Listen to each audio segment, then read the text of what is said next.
Have you ever had a brilliant product idea, but you've wondered, is this really worth pursuing? So many entrepreneurs dive into product creation without first validating if the problem they're solving is one people actually care about. Before you invest in sourcing, manufacturing, and branding, you need to ask, does this idea truly fill a gap in the market? My guest today, Katie Hunt, is an expert in turning ideas into viable, market-ready products.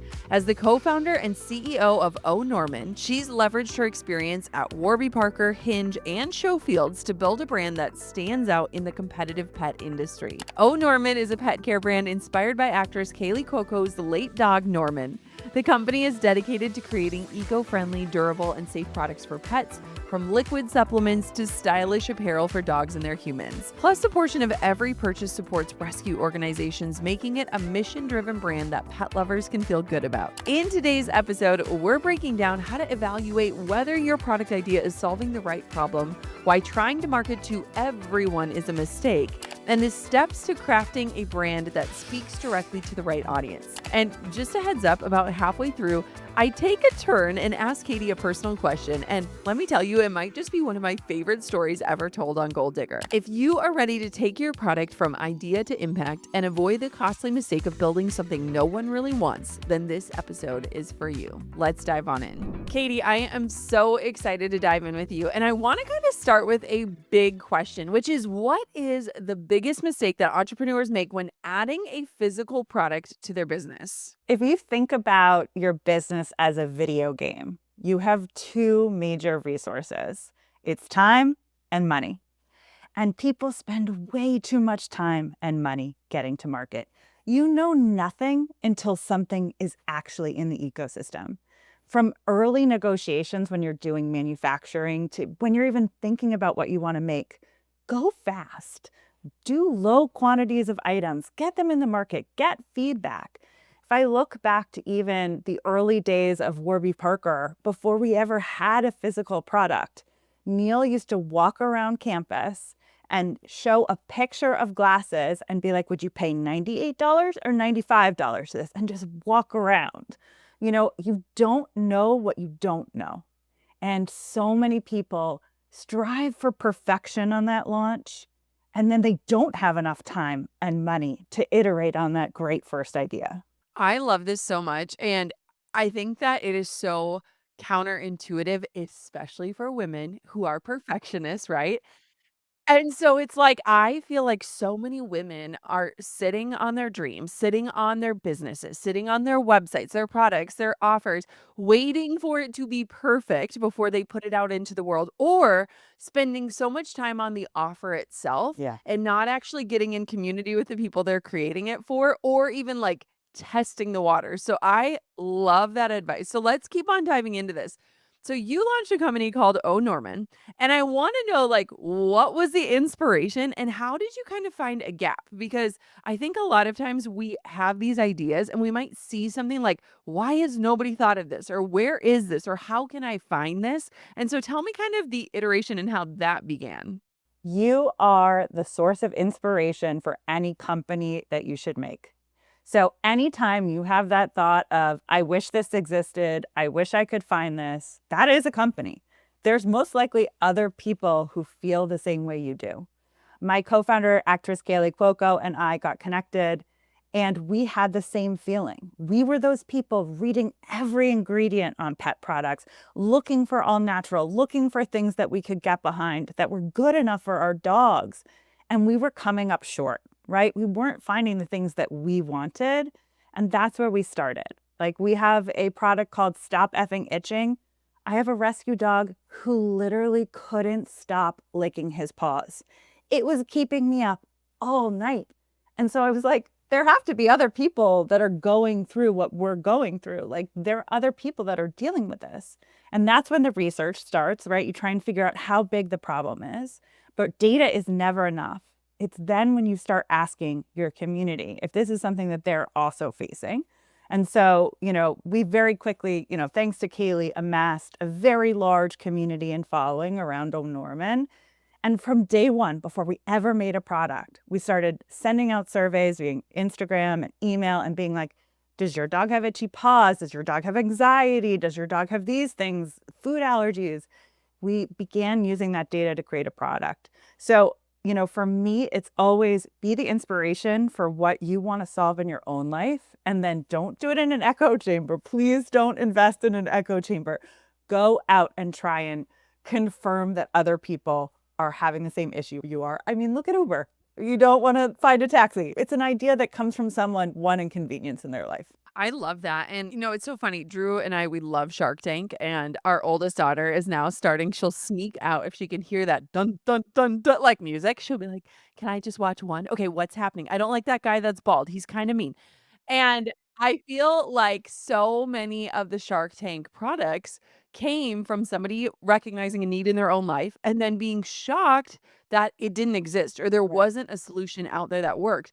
And it's so funny because I think that that happens a lot, but I also think that we are so quick to disqualify ourselves from being the person to bring something to market. And so, did you have any fears? Did you have any like, well, somebody else can take this idea? Like, how did that look for you? I have fear every day. I wouldn't be doing what I was doing right if I wasn't scared. If I was towing the line, then I'm not actually living in it. I always say that, being a founder is you're running down a path and every day there's a wall and you have to figure out, do I go around, over, under? And that's every day. There's something that's going to go wrong. There's something that's not going to be right. There's going to be a competitor. There's going to be someone else who doesn't like your idea or gives you bad feedback. You have to just believe that there's enough room in the market for whatever you're doing. It doesn't matter if other people are looking at it. In fact, if other people are looking at it and trying to do it, it usually means that it is a problem that more people are trying to solve. And, if you're working within a big enough market, which which is slated to be over $300 billion by 2028. I mean, we have 70 million dogs in the United States that are pets. There's enough room to play. And I always think it's so funny when investors are like, well, like, who are your competitors? Of course we have competitors. It's a $300 billion market. If there was no one else thinking about the wellness of our pets, I would be doing something very wrong. It's so interesting to me because I was just telling you, we have a foster puppy. And even, like, when I picked her up, I was like, "I want her to have the best of everything." Like, how like, she's not even mine, she's just mine temporarily, and so we're, like, going out, we're doing all these things, I'm taking her to the vet, like, just, like, "Take care of this baby," like, "Just take care of this baby," and I feel like pets are such a unique market because they truly are members of your family. We have a geriatric dog who has literally been with us for almost our entire marriage, and to think of all the lives he's seen, all the iterations he's seen, and he's been this constant, and so people will do anything for their pets, and being at the vet the other day, I saw a woman bring her cat in, and they were like she was panicking, and they're like, "Okay, we might have to do this." She's like, "Do anything." I love the market of pets. So, I am interested in this, and this is something I've often thought about, but a lot of entrepreneurs are either interested in starting a physical product business, or maybe they have an existing business that is service-based or digitally based, and they don't have a physical product. What is the first step that they should take to validate their idea? Because obviously this is something really important. You've talked about in different ways that you've been able to do this, but where do you even begin validating some of your ideas? The people around you. Find your most honest friend, the one that like gives you that piece of feedback when you're like, oh, I don't know how this dress looks. And they're like, yeah, that doesn't look good. Go to that person first and be like, this is what I'm thinking. And then there are so many places online where you can run surveys. You can literally put a poll up on your own Instagram. You can send an email out to friends and family with an anonymous survey through Typeform and just be like, let me know if you think this is even anything that anybody would be interested in. When we were creating the new Hinge in 2015, we would do a focus group in the morning and a focus group in the evening. So we would take all the information from the morning, we would sprint all day, putting that information into a new iteration, and then we would show another group of people at night. We would take that feedback, put that feedback in that evening, and do another focus group in the morning. I'm not saying that data is absolute from consumers because it's not. People will always say that they're not willing to pay for things. People always lean towards the more familiar. So let's say that you're creating a supplement like we were, they're going to lean towards a chew or a pill because that's what they are used to using. But actually, like our liquid supplements, which you can put directly in food, sell better. So data is never absolute, but I think it's about digging down to the intention. My favorite thing about Hinge was, we were creating in New York, which is historically a place that is not great for dating. And I was single at the time and I was like, oh, everyone here is so jaded. It's so awful. And one of the things I found fascinating was in every focus group, you could clock it, guy or girl. They would come in and they would be like, I've been on 20 dates this week. I'm so great. I can't find anyone because I'm so perfect. And then they would get to the meet and everyone would be like, I'm really lonely.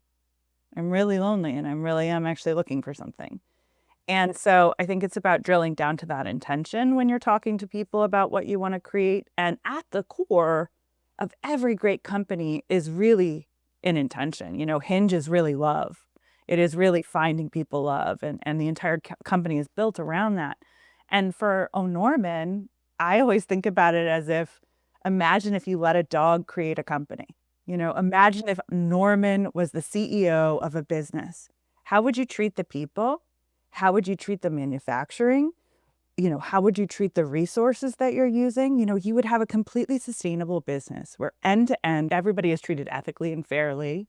You would have a team that is, loved and embraced in the business and given the ability to, have endless vacation days and to be stay-at-home moms if they want to be and to pursue other things outside of their career as well. And you would have products that are all natural, actually work and, give back to rescue dogs. At our heart, we always say, what would Norman want? What would Norman want to do?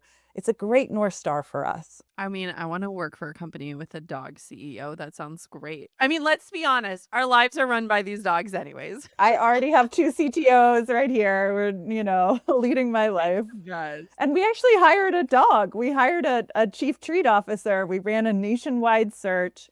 We had over 6,000 applications and we hired a dog and he has a $10,000 a year salary. And all he has to do is try the products and let us know honestly what he thinks. Talk about data collection. So sweet. It's interesting because, like, I obviously come from the digital space, and I think there are so many different ways to test out ideas. And I will never forget, Katie, we had this idea at one point where we were going to like teach people how to hire their first VA, which I think is a great, great Yeah. idea.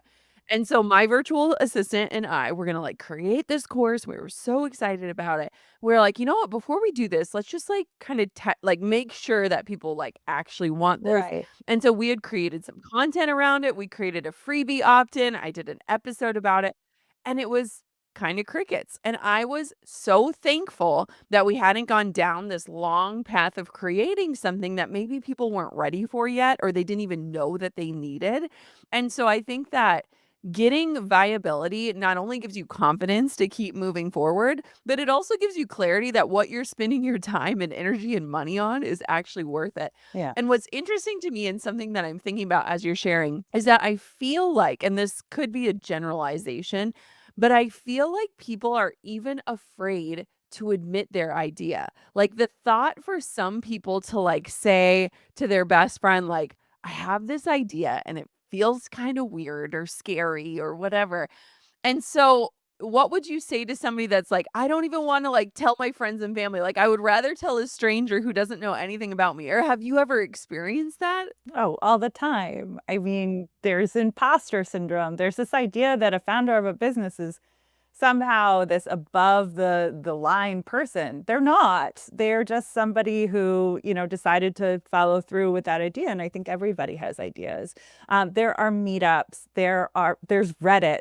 There's a million places where you can put your idea out there and get feedback that don't have to necessarily be your family and friends. And if it's feeling uncomfortable, you also need to examine that. Why does it feel uncomfortable for you? Why do you think you don't deserve it and somebody else does?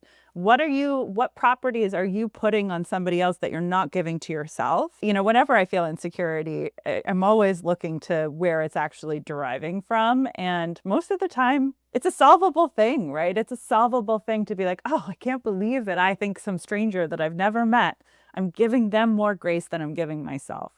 That's not a way to operate in this world, But back to your virtual assistant idea, by the way, I think probably the issue there was if someone is hiring a virtual assistant, they're probably already, at capacity. And so, they can't take a course. They don't have time. But I think if you had used, AI and created a survey that someone could very quickly take that would pair them with the type of resume that they should be looking for or questions that they could ask in their interview with a VA, oh my God, save so much time and like very easy little AI tool. This was like literally years ago when we were going to do this. And yesterday I sat on a call with a company that is leveraging AI to help people start businesses. And it was so amazing. My mind was literally blown, but it was this idea of like, you sometimes you're afraid to like tell the people in your world. And so it was literally chatting with a bot saying, okay, here's who I want to serve.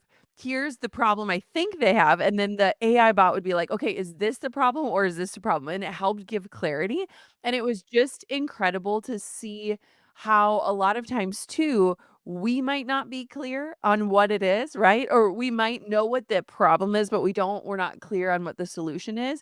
And so I do think that we're entering a very new era that is going to help us get clarity faster and also give us the right questions so that we can have that clarity to be able to express what we're creating, why we're creating it, and who it's for, which I think is really exciting. I love that. Okay, so I want to know for business owners who don't offer physical products, like I'm even one of them, why should somebody consider adding a physical product to their business? Like, what benefits could it bring to their brand, to their revenue? Walk us through it. We used to offer fun things for Hinge that were like gym to date bag that would be like a tote bag that you would carry from, work to the gym to your date, and it said date clothes on it. I think humor is one of the places that you're able to create product around that can go really viral for your business. It's not just someone seeing your logo walk by on a bag or, on a dog leash or whatever it is you're doing. It's a way of like actually eliciting an emotion from somebody else that's then associated with your company. Oh, Norman, if you haven't looked at our, approach in terms of brand, Kaylee has a saucy mouth. And so all of our products have, interesting names like Calm the F Down and Stop Effing Itching and Your Breath Effing Stinks, which is our dental wipes. And so like when we think about physical product that would be out there in the wild, is there a funny way for us to brand a poop bag? Is there a funny way for us to brand something that ends up in a dog park? So humor is one way in. And I think that's a really wonderful way to create connection with your consumer. The other way is around things and causes that you care about. So, maybe there is a particular charity or a particular cause that your brand really cares about.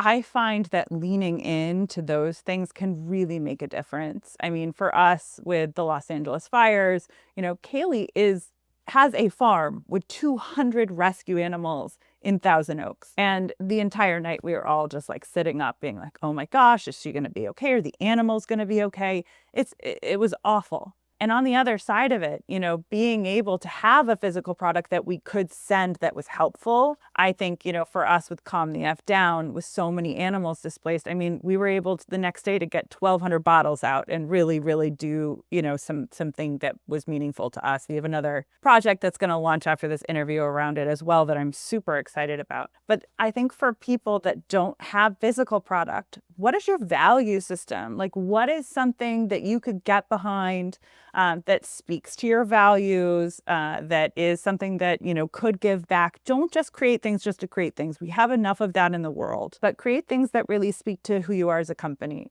So are you funny? Do you have a give back program? Are you, serious? What is that thing that you want to communicate and how do you create a product around that? I love that so much. One thing I'm curious about, especially, you kind of hit on this in the realm of like pet products. Like you could argue that it's a crowded market or that it's owned by a few giants.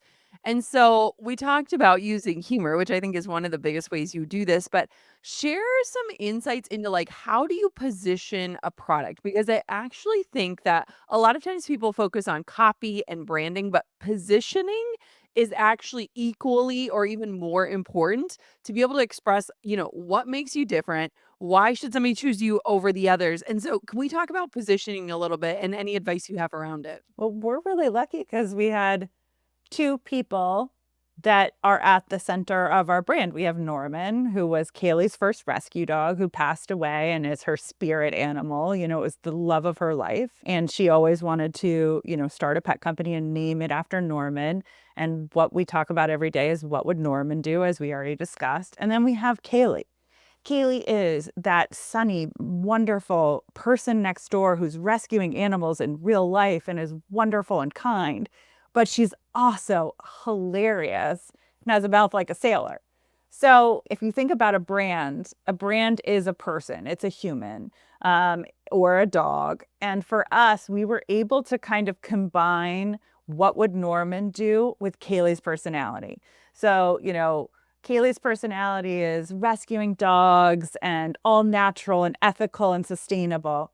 But it's also, if you're ever on a call with her, she's the funniest person in the world. And we're very lucky. She's not the face of this business, by the way. She gets no salary. This is her company. She's my actual co-founder in this world. I came to her with this brand that was like so sunny and so like dogs and so like perfect moment. She's like, hell no. She's like, that is not what the consumer wants. She's like, that already exists in the market. Let's make it more edgy. And she's right. Like, I now look at the first brand iteration that we did and I'm like, that's spoon feeding someone pets. That's being like, aren't dogs great? Oh, don't you love puppers? Like, that's not, I feel like the consumer is so much smarter than that. They are dealing with, like, raising a dog is not always, you just had a puppy. It's not always easy. You have a geriatric dog. It is not easy. And so, like, encompassing the humor and like grit of actually raising a dog was a big part of it. It's not all sunshine and rainbows. And, we're not dealing with sunshine and rainbows. We're trying to deal with wellness. And when things have gone wrong, how do we get in front of it? We have a product that I need to send you for your dog now, called Don't Ever Effing Die. And it can be given to your dog from the time they're 6 months old. And it gets in front of all of their health issues before they become actual issues. So inflammation in their body, inflammation in their joints, brain health, eye health, dental health. It's, to me, I think like the future of human and pet is about not necessarily living forever, but living better. And you can actually offer that. And so to me, at the core of that is science. It's cutting edge. It's amazing. But on top of that is this reality around pet raising. And so like, it's a kind of crazy all over their brand, but somehow it works because if you are raising a pet, you totally get it. You see it and you understand it. Yeah. Well, and it's just funny because it's like if you were to walk through Target, you see like Purina One, you see all the brands with the sunshiny little Bichon Frises sitting on the cover and adorable. We love that. But again, just like you said, I think it's like when you meet another parent and they're like, oh my gosh, my kids' tantrums have been crazy. And you're like, oh my gosh, I'm not alone. Like, and so I think that that's a really powerful way to position. And I also think we talk about attracting and repelling, but I think in reality, most of us, myself included, is afraid to repel, right? We are afraid to not be for everyone. I think a lot of us have been conditioned to be yes girls and, say please and thank you and smile. And all of that is lovely. But when it comes to actual positioning, and really hitting the people that you are creating exactly for, you have to be willing to lose people along the way so that you can go deeper with the people that you're right for. And I think that that is something that is a hard fought lesson for a lot of entrepreneurs. And I think a lot of people are still speaking to everyone and trying to please everyone. And we all know that that usually leads to not reaching anyone. Would you agree? Oh, 100%. Especially post-COVID. I have a 1-year-old daughter. And whenever I see those perfect little prepared meals in the morning where everything's cut like exactly into stars and flowers and like dinosaur waffles, it makes me feel bad about myself and then immediately makes me look away. I don't want that anymore. I want reality.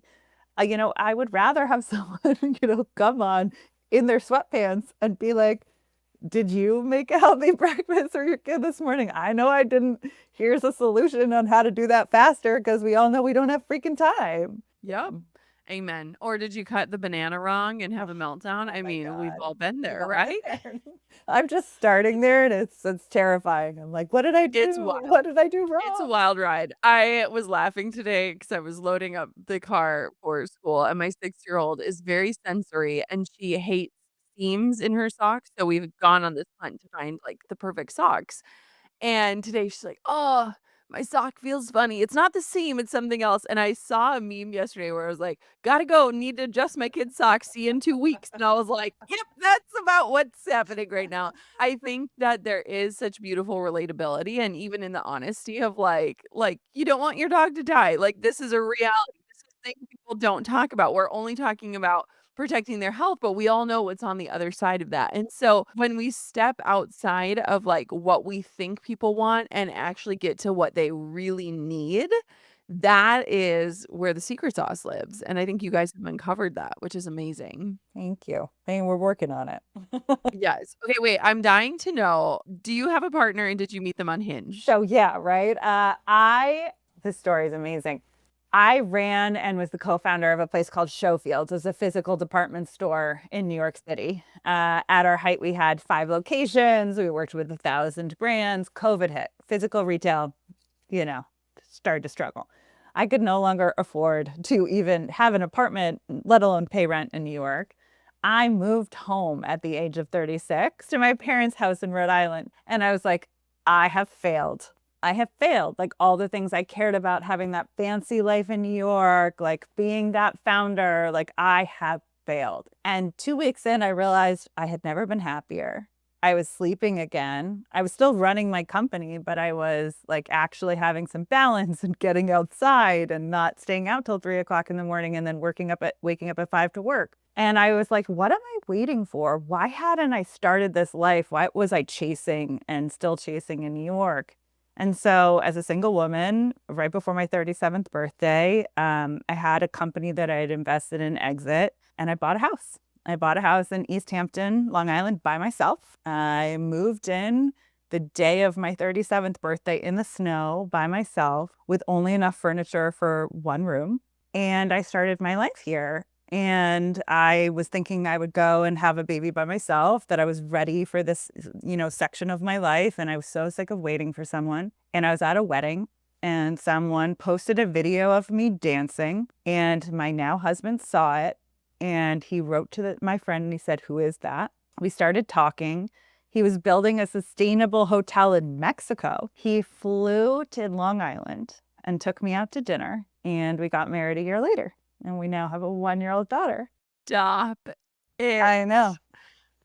Oh You my have God. to live your life. You have to live your Yes. authentic life. Well, I love this so much because even when you're talking about Kaylee and her farm and all the animals and different things, it's like there's so many things that we think we like someday will do. Or, once we do X, Y, or Z, or once we earn X amount, we'll finally give back. Or once we have the baby, we'll slow down, or whatever that is.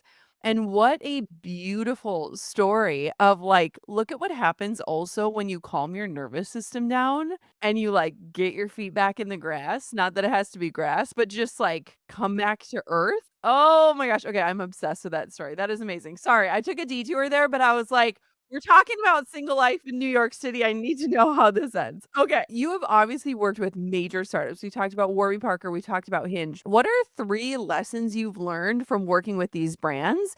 And how did they kind of shape how you built Oh Norman? So my first one is 100% from Warby, which is the customer is everything. I mean, they still have one of the largest customer service teams in the world. And it's actual people that when you call, pick up the phone and answer emails. My first job at Warby Parker as a third employee was customer service. I would answer all the emails and all the phone calls.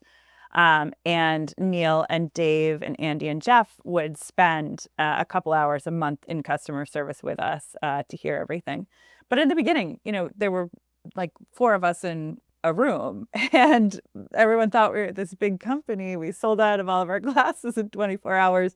We didn't even know how to turn sold out on our website. So we were still accepting orders. It was chaos. And I think being up close and personal with that customer through that portion of the business and through that first year until I moved into the marketing team, I learned so much. And so I think one of my biggest lessons is the customer. Be as close to the customer as you humanly can. I get every customer service email for O'Norman as a pop-up on my phone, and I read every single one before Jane, who runs our customer service, answers them. But it allows me to understand what might be going wrong, and what might not be hitting. And because of that, we have a 0.54% return rate, which is absolutely insane for a company. So customer, customer, customer. Warby Parker wouldn't be Warby Parker if the glasses sucked. Your product actually has to work. It can't be snake oil. No matter how great your branding is, no matter how big your community is, if you're selling something that doesn't work, ultimately that catches up with you. It just does. So that is like one of the bigger things. Like, we work with 2 veterinary nutritionists. There are only 130 in the entire country. And we work with 2 to develop our products. You would be shocked at the products that are in your home right now that were not developed by vets, where the ingredients weren't even looked at, where they were not approved. You need to have great products to have success. And the last one brings us back to the original conversation, which is you have 2 things, time and money. Those are your only resources in this world. You have to go fast. Go fast. You think that you're going to mess up and 10,000 people are going to call you out on it. They're not. You're tiny when you start. You are a baby brand. If you mess up, maybe 100 people see it. Maybe 1 person calls it out. If you have fear around failure, you will never move. You've got to go fast. You've got to mess up. And it's okay. Just take culpability when you do, both as a leader and to your customer, and it will always be okay. I love this. I just did an interview with an amazing woman named Maha, and she said, "Are you learning or are you earning?" And I was like, "Oh, that is like it's like when you break it down in that way, it's like, oh, either way you're not losing, right?" And I think we make it feel so much bigger than it is. I was kind of chuckling to myself this morning because I saw an influencer like announce that she was taking a break from social media, and it was like, no one will notice because they're only going to consume what they're actually seeing. Like, I'm pretty sure we all could log off for a month and nobody would notice. Our microscopes are so deep in our own lives, in our own work, that we forget that like everyone's doing the same thing in their own life and in their own work. And so it's actually not that scary. Like, people aren't paying that close of attention, and that should actually give you a breath of fresh air that you don't have to worry about being under a microscope besides your own. And there is no perfect. There really isn't. It doesn't exist. If you're striving for that, this is not the right world for you. You will hate life on a daily basis because you will get in bed at night and you'll think about all your mistakes. I get in bed at night and I sleep soundly, and I start the next day and I think, okay, well, that didn't go well. Let's do this differently. But I think it also gives permission to my team to behave that way, and they find genius by messing up. Like, it's not messing up. It's just, that didn't work. Okay, try something different. Okay, that didn't work. Okay, try something different. I mean, I remember when I first had access to the social media accounts at Warby Parker, I was out very late on a Saturday night, thought I was tweeting from my own account and tweeted from the corporate account for Warby Parker. And I thought I would never recover from that embarrassment. I did. I mean, I got made fun of and still get made fun of for it, but like you recover. Yes. Oh my gosh, that's amazing. I think it's so funny too because it's like if you listen to any great founder, there are so many stories of mess ups, failures, the things you thought were dead ends, like all of it. And it's like really the only way to learn is by doing. And I think, I can often see and work with people who are doing everything around the thing, but not the actual thing, right? So it's like all of the extra things that don't really matter if you don't actually have the thing, which is the product, the service, or the offer. And I think that that is our way of, like, staying busy and, like, using perfectionism as a form of procrastination because then it's like you never actually have to release your baby out into the wild. And it's so sad to me because I just think that so many people are sitting on life-changing work and beautiful products and businesses that could change lives, and it's such a shame. And so I think it's really interesting that you've seen so many different iterations of what a startup can look like. And you've been able to take all of the experiences, the mess ups, the failures, and just carry them forward with you. And you'll see that, like, really none of it was that big of a deal. Like, we have a joke in our business where we're like, we're not curing cancer, and I wish we were, but there are very few emergencies in the digital marketing space. So, like, everyone can sign off. We can have 4-day work weeks. Like, in the sense of, like, have you seen that trend right now? It's founded by this amazing girl, Janae Cecilia, where it's like, I went to coffee with my younger self. Have you seen that where people are posting? It's like these beautiful poems, and it's all based. She wrote this poem for her new book, but it was basically like, I met my younger self for coffee. And I wrote one, and I was thinking about how it just really brought me back to these days where, like, I would travel everywhere with my laptop as a wedding photographer like there was an emergency. Like, I would bring it to family gatherings and crack it open thinking things were so important, and it was funny because my mom commented on it. She was like, "I remember that version of you where it was like, you can't stop, you can't slow down, you can't rest, you can't do all these things," and it's like, at the end of the day, so many of us are doing this to make a difference and for freedom, and yet we create these scenarios that offer anything but that, and I just really love your personal story of, like, how life happened when you slowed down, and, it's fascinating to me. I'm so happy that I slowed down, and now I'm really happy that I've finally been able to create a company where I actually think my team has time outside of work. And it's a very important thing to me. We're an all-female team, two-thirds of which are working moms. And I know for my own self, I mean, I gave birth 8 weeks after we launched. I couldn't have done this in former iterations of my career. I just couldn't have. So I'm glad to have had the smack in the face of losing a business that I had put 4 years of my life into and no sleep, and I had killed myself for. The loss of that business was the gain of the life that I really wanted. That's so beautiful. 2025 has already proven to be an interesting year, and I am curious, what are some strategies that are working for you guys to get results, meaning sales or subscribers or followers? Give us a few things that are working really well. Partnerships. Get out there and partner with other people. Do not try to just live in a vacuum. It will not work. There are other people who are talking to the same consumer that you are, that are at the same stage or a lesser stage or higher stage of business, but you are all speaking to the same people and you've all spent a lot of money and time to get in front of those people. Work together. They have the people that you also want to talk to. You have the people that they want to talk to. And I think 2 companies together, 3 companies together, partnerships in general really can fundamentally change how fast you can grow. Yes. Oh my gosh, I love that.